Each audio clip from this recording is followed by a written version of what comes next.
4 PM news network में दोस्तों आपका स्वागत है। मैं हूं आपके साथ राशिद ज़हीर।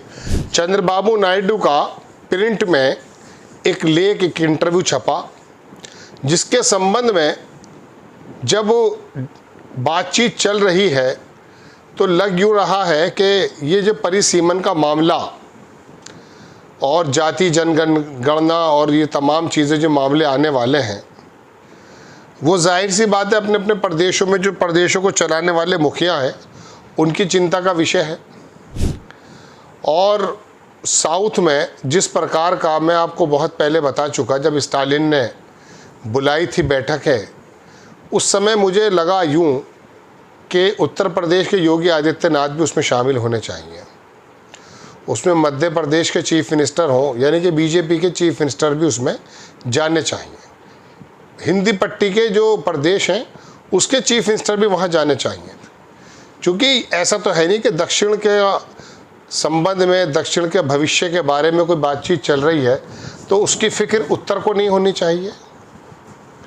अभी पिछले दिनों कुछ लोग जो गैर भाजपा शासित प्रदेशों के चीफ मिनिस्टर हैं साउथ के, वो दिल्ली आए थे और उन्होंने आकर के अपनी मीटिंग की और उन्होंने कहा, साहब राजस्व जो है वो हम लोग जनरेट करते हैं और जो उसका डिस्ट्रीब्यूशन जो है वो उत्तर के प्रदेशों में होता है। मतलब आप ये समझिए, मैं आपको सामने पहले भी बता चुका कि बिहार राजस्व के रूप में 1 रुपया देता, 7 रुपया लेता। महाराष्ट्र 1 रुपया अगर देता है तो उसको रिटर्न में जो मिलता है वो 48 पैसे मिलते हैं। तो अब ये साउथ के जो स्टेट्स हैं, दक्षिण जो स्टेट्स हैं, जब उन्होंने ये बात की तो मुझे यूँ लगा कि ये बंटवारे की बात चल रही है, भाइयों में जैसे बंटवारा हो जाता है। भाई अगर बिहार, उड़ीसा, उत्तर प्रदेश या बंगाल, यहाँ के लोग कमज़ोर हैं तो आप अगर ज़्यादा कमाते हैं तो उधर नहीं आएगा क्या? भूखे अगर इधर ज़्यादा हैं तो खाना तो इन्हें भी मिलना चाहिए ना। तो मुझे उनकी वो बात समझ में नहीं आई कि साहब दक्षिण के लोग ये सोच रहे थे कि साहब हम जनरेट करते हैं राजस्व और खर्च इधर हो जाता है। मैंने एपिसोड बनाया था वो। लेकिन दोस्तों बात यह है कि अब उत्तर के लोग जो नेता हैं उन्होंने जो ये परिसीमन का मामला रखा है कि सीटें बढ़ा देंगे उत्तर प्रदेश में, सीटें बढ़ा देंगे बिहार उड़ीसा में, सीटें बढ़ा देंगे मध्य प्रदेश और राजस्थान में, हिंदी पट्टी में, और दक्षिण के लोग जो पॉपुलेशन कंट्रोल करने के लिए प्रोग्राम चला रहे थे और उन्होंने किया भी है, तो क्या उनकी सीटें वहीं रहेंगी?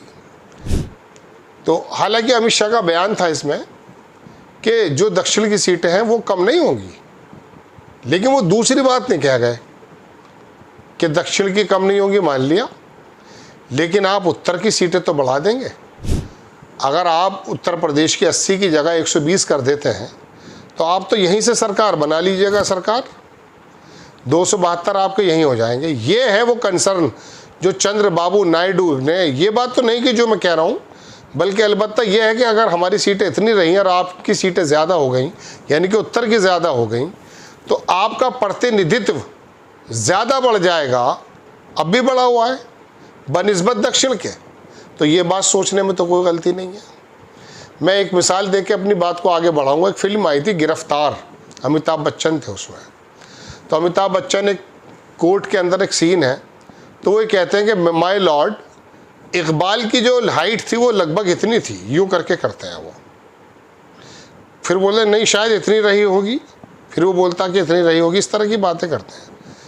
तो वहाँ जो सरकारी वकील होता है वो ये कहता कि माय लॉर्ड, ये जिसकी हाइट बताना है ना कि यहाँ रही होगी, ये दरअसल एक मुर्गे की हाइट है।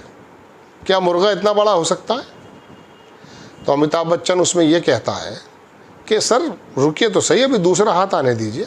वो दूसरा हाथ फिर लाता है तो अमित शाह ने एक तरफ की तो बात बताई कि नहीं बढ़ेंगी सीटें, मतलब घटेंगी नहीं दक्षिण में, लेकिन ये नहीं कहा कि उत्तर प्रदेश की बढ़ेंगी नहीं, गुजरात की बढ़ेंगी नहीं, मध्य प्रदेश की बढ़ेंगी नहीं। उनका प्लान तो कुछ और ही है। बहरहाल उनका प्लान वो जाने, लेकिन बात दोस्तों ये है चिंता की कि दक्षिण के राज्यों के अंदर अगर इस प्रकार की भावना पैदा हो रही है कि ये उत्तर के नेता हमारा महत्व कम करके, जबकि हमने राजस्व में, पॉपुलेशन कंट्रोल में या शिक्षा के क्षेत्र में अच्छा काम किया है, हमें कोई रिवार्ड मिलने की जगह हो ये रहा है कि अब हमें सीटों के एतबार से कम पर जो है इत्तफा करनी पड़ेगी, सेटिस्फाई होना पड़ेगा, और बिहार वाले बढ़ा देंगे अपनी सीट। और वहाँ के लोगों को, यानी कि हिंदी पट्टी को कंट्रोल करना तो बहुत आसान होता है, आपको पता ही है।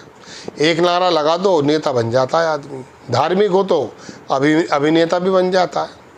तो दोस्तों, ये तो है पूरी बात जो आपके कानों में शायद अलग अलग तरीके से पहुँच गई होगी। मैं इसके साथ कुछ और बात जोड़ने की कोशिश कर रहा हूँ। देखिए, ज़बान से, शक्ल से, रहन से, सहन से ये बिल्कुल अलग लोग हैं। इनको जो जोड़ता है ना, वो हमारा संविधान जोड़ता है, हमारे आपस का भाईचारा जोड़ता है। वरना मणिपुर के लोग, आसाम के लोग, बंगाल के लोग, पूरे उधर पूर्वोत्तर के राज्यों के लोग बिल्कुल अलग तरह से दिखते हैं, लेकिन भारतीय होने का उनके अंदर एहसास है। तो दिल्ली और मणिपुर फिर अलग नज़र नहीं आता। लेकिन आप जो ये काम कर रहे हैं ना कि आंध्र प्रदेश की सीटें वही रहेंगी, स्टालिन की सीटें वही रहेंगी और आप बढ़ा देंगे अपनी, तो आप वहाँ के लोगों को अलग करने की कोशिश करना है। ऐसे में नायडू सरकार गिरा देंगे, बढ़ा देंगे, मेरे लिए बड़ा इशू नहीं है ये। उसको अपना फ़ायदा नज़र आएगा, कर लेगा जो काम। लेकिन मैं तो आम लोगों के और ज़मीनी लोगों के मद्देनज़र आपके सामने बात रख रहा हूँ। अगर उनके मन में ये बात घर कर गई ना कि आप लोग उत्तर के नेता हो, तो याद रखिएगा, मैं एक इशारा दे के अपनी बात को ख़त्म कर रहा हूँ। बांग्लादेश को तोड़ने के लिए, यानी कि पाकिस्तान के 2 टुकड़े करने के लिए, ऐसा नहीं है कि वहाँ के लोगों, यहाँ की सेना चली गई थी और उसने कर दिया था, नहीं। वहाँ मुक्ति वाहिनी चलाई गई थी। अगर ये भावनाएं आप यहाँ लेकर आते रहे ना, तो बंगाल के लोग अलग सोचेंगे, आंध्र प्रदेश के लोग अलग सोचेंगे और तमिलनाडु के लोग अलग सोचेंगे। लिहाजा ऐसा करने की ज़रूरत नहीं है।